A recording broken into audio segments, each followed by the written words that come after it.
नमस्कार, मैं हूं शेफाली शर्मा और आप सभी का स्वागत करती हूं हमारी खास पेशकश पूर्ण सत्य की ओर में।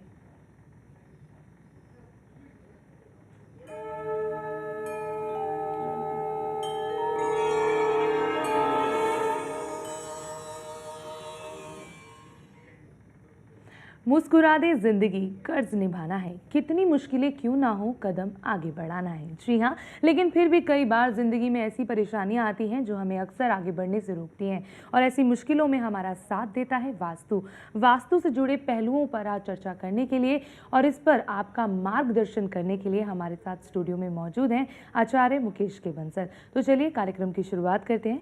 आचार्य जी, बहुत बहुत स्वागत है आपका हमारी खास पेशकश पूर्ण सत्य की ओर में।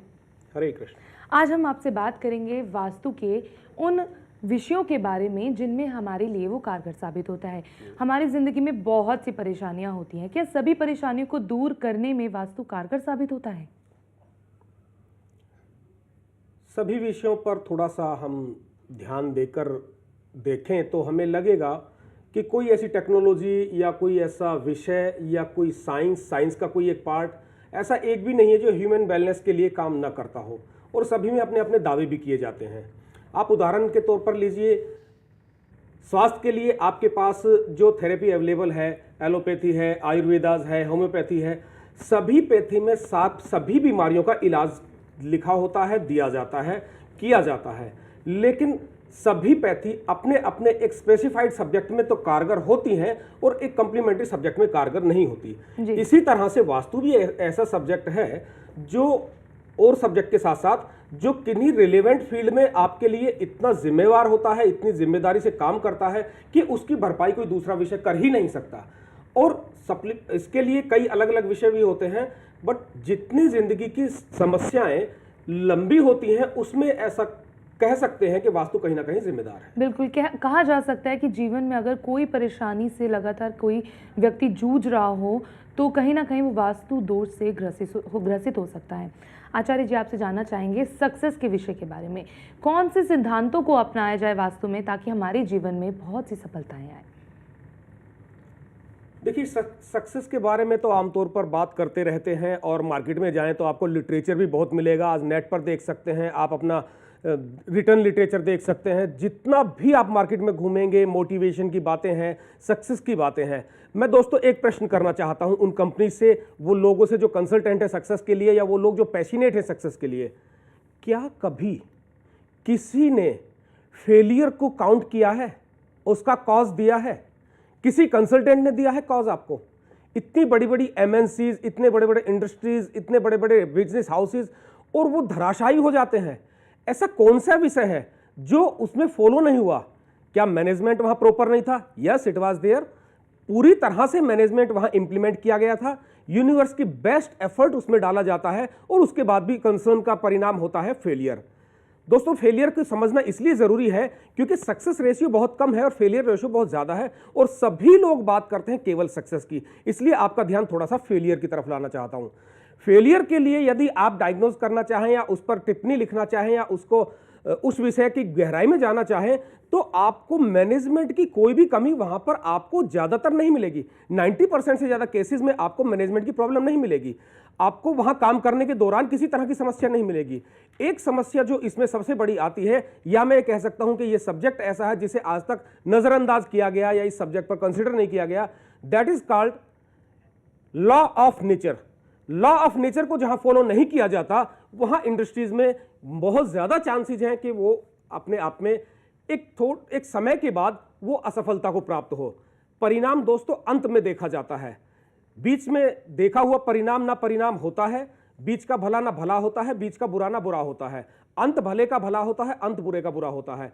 यदि आप इस चीज को, लॉ ऑफ नेचर को समझ के आप अपनी इंडस्ट्रीज को डेवलप करते हैं या उसको एस्टेब्लिश करते हैं, इंफ्रास्ट्रक्चर सारा आप लॉ ऑफ नेचर के अनुसार बनाते हैं, अपनी सारी मैनेजमेंट पॉलिसीज में आप लॉ ऑफ नेचर को और एडिशन कर लेते हैं, तो दोस्तों मैं करीब करीब दावे तक पहुंच सकता हूं इस बात को लेकर कि आप कभी भी असफलता का मुंह ना देखेंगे। क्योंकि आपको सफलता चाहिए, सक्सेस चाहिए, और सक्सेस के रिवर्स में क्या नहीं चाहिए ये आप कभी नहीं सोचते। डर सबसे बड़ा असफलता का होता है। 99% आपका सारा एफर्ट असफलता के लिए होता है कि असफलता ना मिले, सफलता कम मिले, ज्यादा मिले, देर से मिले, जल्दी मिले, बहुत बात की बात है। लेकिन सब लोग सिर्फ सफलता की बात करते हैं जो 1% पॉसिबल है। मैं बात कर रहा हूं आपकी मेजोरिटी की, बात कर रहा हूं मैक्सिमम मार्क्स की। मैक्सिमम मार्क्स की तरफ होता है, मैक्सिमम डर की तरफ होता है आपका असफलता। तो असफलता जिस चीज से न मिले, असफलता का द्वार ही ना खुले, असफलता को नोक ही ना करना पड़े, आपके अपने जीवन में ऐसा कोई शब्द कभी रिपीट ना हो कि आप असफल हो। सफलता थोड़ी सी धीरे हो सकती है, इसमें इसको इंप्लीमेंट करने में आपको थोड़ा सा समय लग सकता है, बट मेक इट श्योर कि लॉ ऑफ नेचर जो आपकी सक्सेस के लिए एक करीब करीब गारंटी देता है, उसको इंप्लीमेंट करने में आपका कभी इतना समय भी नहीं लगेगा। और इसे इंप्लीमेंट करना, एक और डर निकालना चाहूंगा, ये कोई बहुत एक्सपेंसिव गेम नहीं है, ये कोई बहुत एक्सपेंसिव सब्जेक्ट नहीं है, और ये पूरी तरह से वैज्ञानिक सब्जेक्ट है, टेक्निकल सब्जेक्ट है। टेक्नोलॉजी आपको बताई जा सकती है, सिखाई जा सकती है। बहुत ज्यादा डिस्कशन के लिए या डिटेल जानकारी के लिए आप अनुसंधान केंद्र पर आपका निमंत्रण है, आप जानिए इस विषय के बारे में और अपनी सफलता को गारंटी कीजिए। आप भूल जाइए असफलता को, उसको हम बता देंगे आपको कैसे मिलना है, बट आप अपनी सफलता को गारंटी कीजिए, आपको सफलता जरूर मिलेगी। जी बिल्कुल। दर्शकों को भी बताना चाहेंगे, अगर आपका भी ज्योतिष, वास्तु, मनोविज्ञान, मैनेजमेंट, मॉडर्न साइंस से जुड़ा कोई भी सवाल है तो आप हमें कॉल कर सकते हैं। आपके सभी सवालों का जवाब देंगे हमारे स्टूडियो में मौजूद आचार्य मुकेश के बंसल। और साथ ही अगर आप सीधा अनुसंधान केंद्र में बात करना चाहते हैं तो वो नंबर भी आपकी टेलीविजन स्क्रीन पर फ्लैश हो रहे हैं। आचार्य जी, अभी तो हमने बात करी सफलता यानी कि सक्सेस के बारे में, कि वास्तु को किस तरह से इम्प्लीमेंट किया जा सकता है। अगर बात करें दूसरा विषय हेल्थ को लेकर बात करें, तो हेल्थ को ठीक रखने के लिए वास्तु को किस तरह से इंप्लीमेंट किया जा सकता है? ये बहुत अच्छा प्रश्न है जो आपने किया, लेकिन मैं वास्तु और स्वास्थ्य इन दोनों को एक साथ कुछ कहने से पहले मैं सबसे पहले स्वास्थ्य पर कुछ कहना चाहूँगा।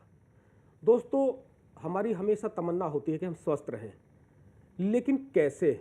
क्या इसके लिए हमने कभी एफर्ट किया है? कभी 5 मिनट भी इस पर विचार किया है? हम केवल तब विचार करते हैं जब हम हॉस्पिटलाइज हो जाते हैं, इससे पहले नहीं। इसका मतलब हम हेल्थ की तो बात ही ना करें, क्योंकि हम लोग डिजीज कॉन्शियस हैं, हेल्थ कॉन्शियस नहीं है। यदि हेल्थ कॉन्शियस बनना है आपको, आपके जीवन में स्वस्थ हमेशा आपका शरीर रहे, आपके जीवन में बीमारी नाम की कोई चीज कभी भी ना हो, इसके लिए जरूरी है कि आप बीमारियों से पहले, यानी कि परेशानी आने से पहले उसका ट्रीटमेंट कीजिए। इसको कहते हैं इसको कहते हैं आपका हेल्थ कॉन्शियस। हेल्थ कॉन्शियस होने के लिए आपको छोटे छोटे कुछ नियम को फॉलो करना होता है, जो आपको ज्योतिष से भी बताया जाता है, जो आपको व्यायाम से भी बताया जाता है, जो आपको औषधि से भी बताया जाता है, जो आपके खान पान को भी ठीक करके किया जाता है। लेकिन इसमें वास्तु एक ऐसा विषय है जो सीधा सीधा हेल्थ से आपके नजरिए से शायद कोई महत्व ना रखता हो, लेकिन मैं आपको एक गंभीर बात कहना चाहूंगा, बहुत गंभीर बात कहना चाहूंगा। जिस घर में आग्नेय कोण, जो दक्षिण और पूर्व का कोना होता है, इसको आग्नेय कोण कहते हैं। जिस घर में आग्नेय कोण में कोई दोष होगा, वहां पानी होगा, छत पर पानी की टंकी रखी हुई होगी, नीचे पानी की व्यवस्था होगी, अंडरग्राउंड वाटर टैंक होगा, बोरवेल होगा, तो दोस्तों अनेकों अनेक जीवन के बहुत क्षेत्र में नुकसान होंगे, वो अलग अलग की बात है, but make it sure, confirm है कि घर में से बीमारियां कभी नहीं निकलेंगी।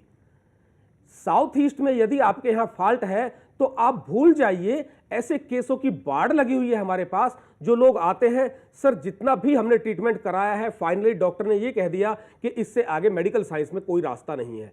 योग करते हैं तो परिणाम नहीं मिलते, औषधि लेते हैं तो कोई परिणाम नहीं मिलते। दोस्तों, मैं आपको बिल्कुल निस्वार्थ निष्पक्ष शब्दों में कहना चाहूंगा, जहां भी आप बैठे हुए हैं, आप अपने दक्षिण और पूर्व के कोने को देखिए, यदि वहां पानी की व्यवस्था है तो उसे तुरंत वहां से हटाइए और फिर चमत्कार देखिए वास्तु आपको किस तरह से स्वास्थ्य लाभ देता है। आप हेल्दी रहेंगे तभी आपका हेल्दी बॉडी होगा तो हेल्दी ब्रेन होगा, हेल्दी ब्रेन होगा तो हेल्दी थॉट होगा, हेल्दी थॉट होगा तो आपका सक्सेस पे कोई गारंटी है कि आपकी सक्सेस पर कोई साइन ऑफ इंटरोगेशन नहीं लगेगा। जी बिल्कुल, हेल्दी रह सकते हैं, लेकिन वास्तु को अच्छे से इम्प्लीमेंट करके, उनके कुछ नियमों को अपना के। अगर बात करें कुछ ऐसे लोगों की जिनके अनुसार वास्तु दोषों को पूजा पाठ द्वारा, मंत्र उच्चारण द्वारा ठीक किया जा सकता है और लोग कराते भी हैं, कितना कारगर साबित होता है ये? देखिए, पूजा पाठ की यथार्थ को नकारा नहीं जा सकता, मंत्रों की शक्तियों को नकारा नहीं जा सकता, हवन की शक्ति को नकारा नहीं जा सकता, तंत्र की शक्ति को नकारा नहीं जा सकता। 5 तत्व पर काम करता है वास्तु। जल, थल, अग्नि, आकाश, वायु, आप सभी बहुत भली भांति जानते होंगे, बड़ी कॉमन सी स्टेटमेंट है। इस तरह के प्रयोग केवल और केवल वायु दोष को तो ठीक किया जा सकता है। यदि आपके यहां चंद्रमा का दोष है या वायु दोष है, चंद्र ग्रह से संबंधित कोई परेशानी है, तो आप उन्हें मंत्र से ठीक कर सकते हैं, आप उन्हें दूसरी साधना से ठीक कर सकते हैं, आप उन्हें दान से ठीक कर सकते हैं। एयर एलिमेंट यदि आपके यहां डिस्टर्ब है तो ये सभी उपाय कारगर हैं।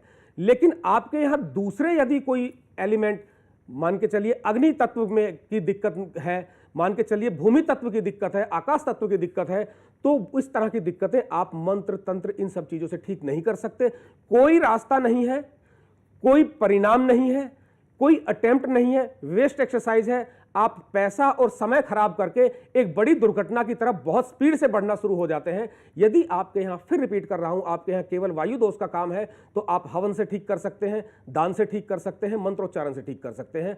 बाकी भूमि के दोष कभी नहीं होते, जल के दोष कभी नहीं होते, अग्नि के दोष कभी ठीक नहीं होते, इन चीज़ों से कभी ठीक नहीं होते। उनके लिए आपको वास्तु रेमेडीज में जाना होगा, जो स्ट्रक्चर के डिफॉल्ट्स हैं उन्हीं को ठीक करना होगा। लेकिन हाँ, एक बहुत अच्छी सी बात है, क्योंकि जैसे हम बात करते हैं मंत्र से ठीक करने की, यंत्र से ठीक करने की, इसे बोलते हैं एक सब्स्टिट्यूट, जो दूसरा अल्टरनेटिव रेमेडी हमको मिल जाए।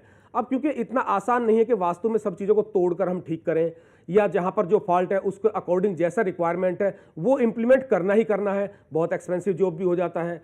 विशेष रूप से किचन और बाथरूम का तो आज हम देखते हैं कि इतना मॉडर्नाइजेशन हो गया, आर्किटेक्चर ने इतना डेवलपमेंट किया है इन सब्जेक्ट में कि यदि हम इन्हें कहीं चेंज करने की बात करें तो बड़ा आउट सा हो जाता है, संभव ही नहीं होता। और फ्लैट कल्चर में तो बहुत ही मुश्किल हो जाता है, क्योंकि वो सारी पाइपलाइंस हैं, वो स्ट्रक्चर डिजाइनिंग है, वो आर्किटेक्चर है, उसे नहीं कर सकते। हाँ, ऐसी कई चीज़ें, कई डिवाइसेज हैं, लेकिन जो इस पर असर करती हैं, जो सभी तत्वों को ठीक करने की कोशिश करती हैं, बट कुछ ऐसे फॉल्ट भी हैं जो बिना स्ट्रक्चर डिजाइनिंग को चेंज किए हुए संभव नहीं है कि हो जाए। और दोस्तों, सबसे बड़ी परेशानी की बात यह है कि सबसे ज्यादा भयंकर नुकसान देने वाले, सबसे ज्यादा खतरनाक जो फॉल्ट हैं वो स्ट्रक्चर वाले ही फॉल्ट होते हैं। इसलिए आंख बंद करके इस केवल उन उपायों पर या अपने मन को तसल्ली देने वाले उपायों पर कभी ना जाएं। एक बिल्कुल सही क्वालिफाइड वास्तु कंसल्टेंट से बात करें। आपके नियर बाय जो भी है, आप उनसे 10 सवाल कीजिए, वास्तु को जानिए, वास्तु को 10 सवाल करके फिर आप अपनी सर्विसेज लें।